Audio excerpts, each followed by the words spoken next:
మనం అష్టాదశ శక్తిపీఠాల్లో ఒకటైన జాజ్పూర్ క్షేత్రంలో ఉన్నాం. బిర్జా మందిరంలో. ఆ మందిర ప్రాంగణంలో మనం కూర్చొని మాట్లాడుతున్నాం.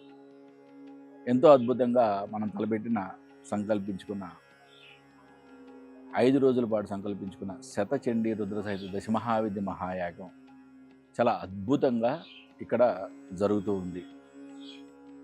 ప్రధాన ఆలయ ప్రాంగణం లోపల మనం కార్యక్రమం అంటే అమ్మవారి యొక్క స్థాపన, ఆవాహన, అమ్మవారి యొక్క ప్రతిరోజు పూజ, కుంకుమార్చన, రుద్రాభిషేకాలు, నిత్య హోమాలు అన్నీ కూడా ప్రతిదీ కూడా జపాలు అన్నీ కూడా ప్రధాన ఆలయ ప్రాంగణం లోపలే మనం చేయడం జరిగింది.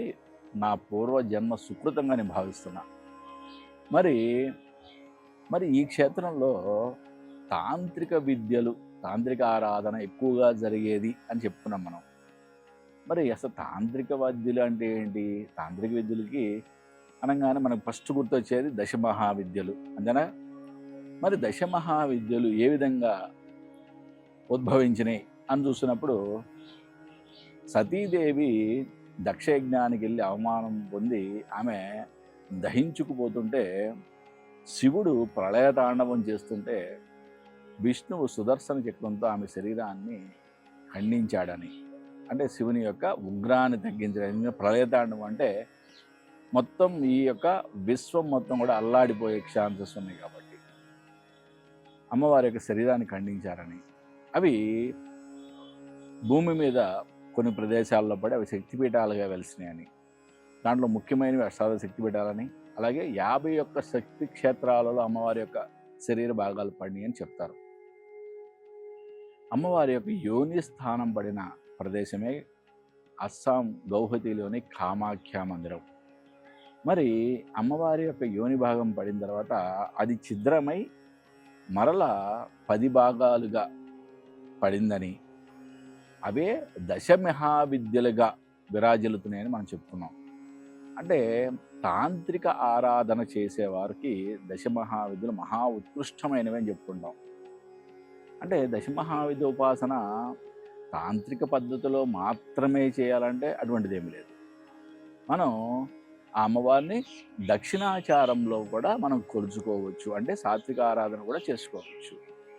మరి జాజ్పూర్లోని గిరిజా క్షేత్రంలో అమ్మవారు బగళాముఖి అమ్మవారు, ఇక్కడ దశమహావిద్యలో ఒకటైన బగళాముఖి అమ్మవారు కొలువై ఉన్నారు. బగళాముఖి అమ్మవారు అంటే దేనికి ప్రశస్తం? దశమహావిద్యల్లో ఒక్కొక్క మహావిద్య ఒక్కొక్క అద్భుతం అని చెప్పచ్చు. మరి బగళాముఖి అమ్మవారు దేనికి ప్రశస్తం? బగళాముఖి ఉపాసన చేసిన, బగళాముఖి ఆరాధన చేసిన, అంటే ఎన్నో సంవత్సరాల నుంచి పెండింగ్లో ఉన్న కేసులు ధర్మం మన పక్షాన ఉంటే కనుక చాలా త్వరగా మనకి న్యాయం జరిగే ఛాన్స్ ఉందని మనం చెప్పుకుంటాం. అదేవిధంగా శత్రువు యొక్క వాక్ స్తంభన చేస్తుంది. అమ్మవారి యొక్క రూపమే రాక్షసుని యొక్క నాలికని బయటికి లాగిపట్టుకొని ఆవిడ గదతో, తన యొక్క చేతిలో ఉన్న గదతో మోదుతున్నట్లుగా ఉంటుంది. అంటే శత్రువు యొక్క వాక్కుని స్తంభింపజేస్తుంది.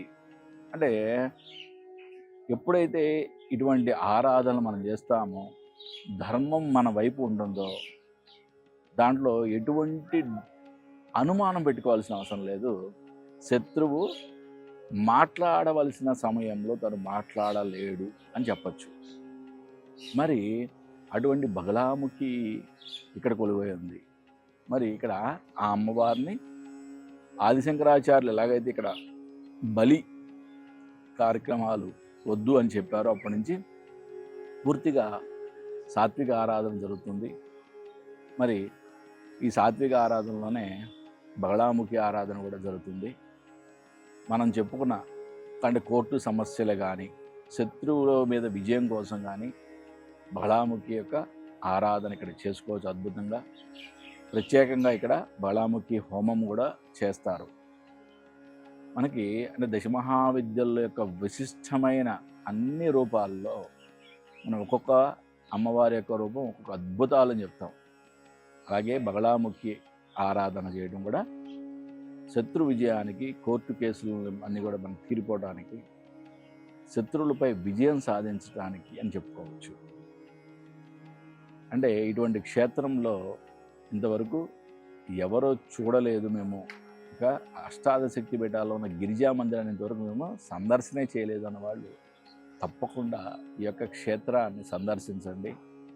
చాలా మహిమాన్వితమైన క్షేత్రం. అలాగే ఇక్కడ దేవాలయానికి ఉత్తర భాగాన ఉన్న చెట్టుకి మనం ఏదైనా కోరుకుని ముడుపు కట్టినట్టయితే అది అద్భుతంగా సత్ఫలితం ఇస్తుంది. మీ జీవితాల్లో ఎన్నో మార్పులు వస్తాయని చెప్తారు ఇక్కడ.